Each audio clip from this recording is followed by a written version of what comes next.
Have you ever experienced that situation where something happens and you have a body reaction where you feel heightened and you just can't settle?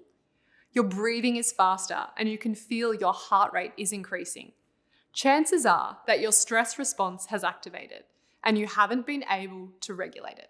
Our modern world with so much technology and constant stimulation has caused our nervous system to become weak, causing us not to be able to self-regulate or to self-soothe, meaning that our nervous system is out of whack. What is the nervous system? Our nervous system is a highway which our brain sends and receives messages and information about what is happening in our body. We have the central nervous system, which is our brain and spinal cord, but the one that we are most interested in at the moment is the autonomic nervous system. This system is responsible for all of our automatic processes in our body, such as breathing, digestion, and our heart beating. Our body is so clever that these processes automatically happen without us even thinking about it or having to instruct our body to do so. The autonomic nervous system is broken down into two parts known as the sympathetic nervous system and the parasympathetic nervous system. I always remember these nervous systems as the S for stress and the P for peace. A healthy nervous system is a flexible nervous system, having the ability to go from one system to another at the right time and to handle life. It's the proper balance between the two systems of relaxation and rest and productivity and stress. Now, stress can get a bad rap. Unmanaged chronic stress causes damage to our cells and body. But we can use controlled stress to help our body strengthen and better handle stress. Science explains this as hormesis. So the idea is not to avoid stress, as that is not solving the problem. We will need to be able to participate in life. So what we want to do is we want to strengthen the relationship between the two systems. So you don't want to avoid stress, as that is not solving the problem of overwhelm. We still need to be able to participate in life. So what we want to do is we want to strengthen the relationship between the two systems so there is a beautiful balance. So by challenging your nervous system through discomfort and stepping outside of your comfort zone is the perfect medicine for equipping your nervous system to function more effectively under stress, as long as it has been able to recover from the stress. A great way to do this is through cold exposure. As what happens is we create the stress with the cold and we use our breath to calm ourselves down. A strength training workout for your nervous system. Cold exposure.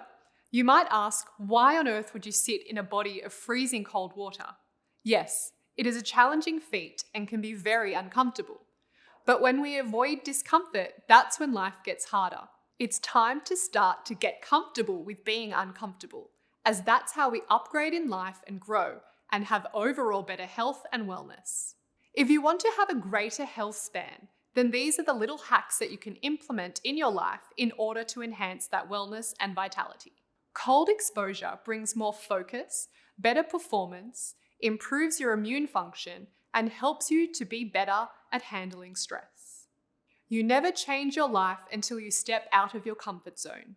Change begins at the end of your comfort zone, by Roy T. Bennett. When you get into the cold is a real-life stressor, so your fight or flight response is triggered. So yes, your breath will get taken away, your breath will get shorter, adrenaline will pump through your body, your muscles might tense up, and you may have feelings of overwhelm and thoughts of, I can't do this, I want to get out, and they might appear in your mind. Remember that this is all part of the process. We are creating a real-life stress environment by using the cold to trigger the response, and then we are using our breath to calm ourselves down. This teaches us how to overcome stress and teaches us how to self-soothe by using the breath. This strengthens our resilience and is showing our body that we can learn how to regulate ourselves. So then, when we are faced with a stressor outside of the cold, our body remembers and knows what to do, as it has previously done it in the cold, which teaches you how to come down in the midst of chaos, and you become better at handling stress. So when you're in the cold and your shoulders are up to your ears and you are tensing your muscles and squeezing your face and having all of those self-doubt thoughts, what I want you to do is just to focus on the exhale. Anytime you consciously control and extend the exhale, you are going to slow down your heart rate. So you can start by just pursing your lips together to slow it down. You can close down the eyes and just focus on that breath, extending that exhale. Now, when you're in the cold, I want you to take notice of where your shoulders are. I want you to relax them, creating some nice space between the ears and the shoulders. I want you to relax your eyes, relax your mouth, and slow the breath down, knowing that the breath is the anchor and that it is going to bring you into the present moment. As we extend the exhale, we are going to feel ourselves calm down. I'd like you to show some gratitude to yourself when you are in the cold, as choosing to stay in there even when it is uncomfortable takes strength, and that is where the growth takes place. Another important part of your body that I would like to introduce you to that will help to strengthen your nervous system, but also help you in the cold, is your vagus nerve. The vagus nerve is a wandering nerve through your body, all the way from your tailbone, through every major organ, through your vocal cords, and then into the medulla in your brainstem. It connects your gut to your brain. 80 to 90% of communication from the body to the brain comes from the vagus nerve. It innervates all of the major organs. Our respiration process is innervated by the vagus nerve, and our exhalation is entirely under the control of the vagus nerve. Then, during the inhalation, the vagus nerve steps back. The vagal tone is a key contributor in determining the health of your nervous system. With a weak vagus nerve or tone, you lose the ability to be able to get yourself out of your fight, flight, or freeze state. If you are finding it challenging to calm yourself down by just focusing on the extended exhale, then you can also Om. The vibration of the sound triggers the vagus nerve, which will not only help to calm you down, but it will also help to strengthen it. That's a double whammy.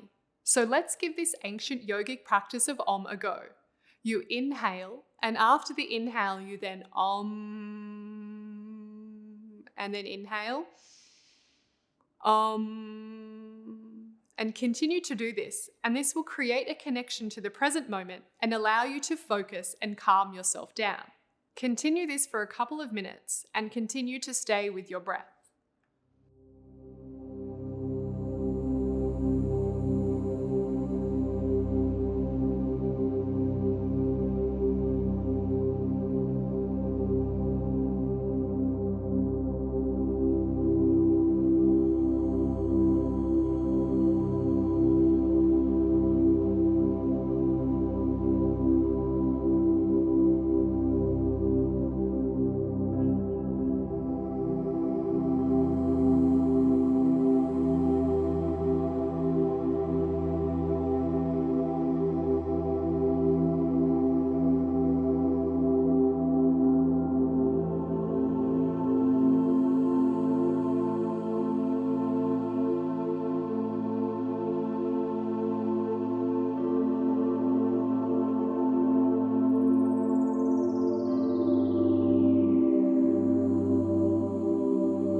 When you are in the cold, your hands may get really cold, so what you can do is place them underneath your armpit to provide them with some heat, or you can also just tap the thumb and each finger together as well.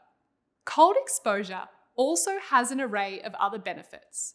When exposed to cold environments, such as an ice bar, the body works hard to maintain homeostasis and regulate core temperature. It produces more energy to keep it warm and burns calories to generate heat. This in turn stimulates the metabolism. Ice baths also trigger cold thermogenesis, which is the process of heat production in organisms and has countless benefits to the human body, in particular the immune system. The cold exposure has been shown to increase the number of white blood cells, which help to fight off any unwelcome guests in your body. So maybe the saying should be, a cold shower a day will keep the doctor away.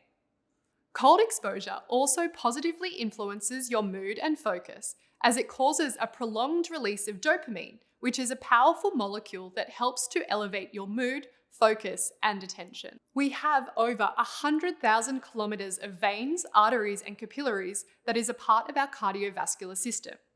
When we are in the cold, we are also getting a beautiful cardiovascular workout, as when you enter the ice, all of the warm blood is pulled into your core so your veins, arteries, and capillaries constrict, pulling all of that blood into the core, and then as you get out of the cold, they dilate to allow the blood to then go back to the limbs. So you get this amazing contract and relax motion from all of those contractile muscles within the veins, arteries, and capillaries, which is similar to a high-intensity workout without you actually having to do one. This means that the body and this system is going to be stronger at pumping oxygenated blood around the body. Our body's life force energy is oxygen. All of our cells need oxygen to be delivered to them so that they can create energy for us to survive and function. So it is so important for this system to be efficient at being able to pump this oxygen around your body with minimal strain to the heart. So what a great gift you can give to yourself by choosing to sit into the cold. Another breathing exercise that you can do whilst in the cold, but also in life, is box breathing. Box breathing helps by activating your rest and digest nervous system. It forces you to bring attention to your breath by counting, which is a form of mantra meditation, which calms the nervous system down, and it allows you to come into the present moment. How this exercise works is you inhale for 4 seconds through the nose, you then hold for 4 seconds, and then exhale for 4 seconds, and then hold your breath for 4 seconds. And you continue with that flow for a couple of minutes whilst you're in the ice. You can imagine the sides of a box as you inhale, hold, exhale, hold. So let's try. Inhale for 1, 2, 3, 4, and hold for 1, 2, 3, 4. Exhale for 1, 2, 3, 4, and hold for 1, 2, 3, and 4. And keep going with this rhythm whilst you are in the cold. They use this box breathing technique with Navy SEALs as they are in real life and death situations, and they need to be able to regulate their emotions and stress levels to have a clearer mind to make decisions. This exercise can also be used whilst in conflict, as you're able to calm the situation down. So this is a great tool to be able to have in your toolbox for life in moments that you might need some calmness, as well as a tool to help you to stay in the cold. If you can't get to a cold plunge every day, then you can also use a cold shower. Regularly taking cold showers imposes a small amount of stress on the body, which leads to a process called hardening. This helps you to be able to increase your ability to handle and respond to situations rather than reacting. Starting a day with a cold shower has you starting the day already overcoming a challenge and leaves you feeling alive and invigorated. Now that you know all the benefits of the cold and you have some tools to help you throughout the experience, I want you to remember that even through the discomfort, know that you are strong and capable to handle the cold. It can be very confronting and bring up self-doubt, but I invite you to consider that those feelings are an opportunity to deeply explore your mind and body, something you would not have otherwise had the opportunity to do so. When you choose to stay in the cold for the duration and stay with the breath, even through the discomfort and challenge, you are strengthening your mindset and body. So you could consider it a gift, a teacher.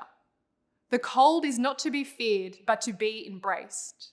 Remember, when you do the easy things in life, life becomes hard. But when you do the hard things in life, life becomes easy.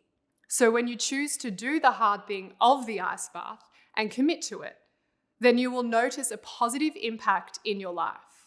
Start to incorporate cold exposure into your life so that you can create a strong foundation to be able to handle any curveball that life throws at you and find out what you are capable of.